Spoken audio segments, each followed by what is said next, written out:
Comment rendre cette ville plus attractive et attirer plus de richesses? Valérie Lopi, il y a deux grands thèmes dans votre campagne. L'immigration.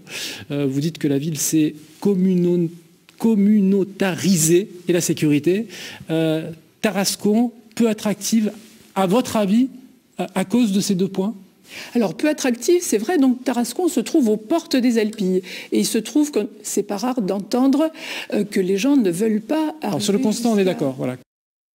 Comment on fait en sorte que ça évolue? Voilà. Eh bien, donc, en ayant un... Non, mais si elle est peu attractive à cause du communautarisme, c'est ça? Oui, entre autres, en fait. Parce que c'est vraiment votre argument de campagne. Hein. Effectivement, le centre-ville n'est absolument plus attractif parce qu'il a été communautarisé. Et si vous voulez, à un moment donné, les Tarasconnais ont envie de retrouver leur identité, leur propre culture, et puis le bonheur de vivre sur Tarascon.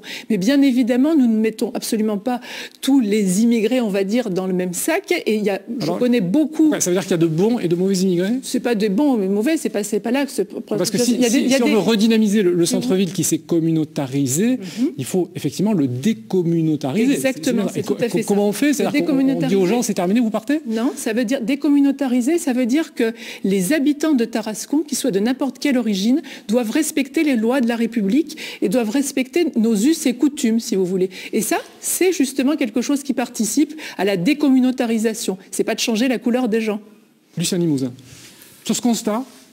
Oui, non, mais on est bien obligé de constater qu'effectivement, à Tarascon, nous avons une densité d'immigrés qui est assez importante. Mais ça a toujours été le cas. Mais ça a toujours été, c'est ce que je voulais dire. Il y a eu beaucoup d'ouvriers agricoles qui travaillent dans le département de Vaucluse, qui est juste à côté, le Gard. Pas à ce point-là. Nous sommes dans une région effectivement agricole où nous avons eu toujours de nombreux travailleurs immigrés.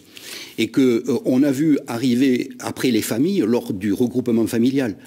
Et à ce moment-là, bien sûr, nous avons eu une population qui s'est densifiée.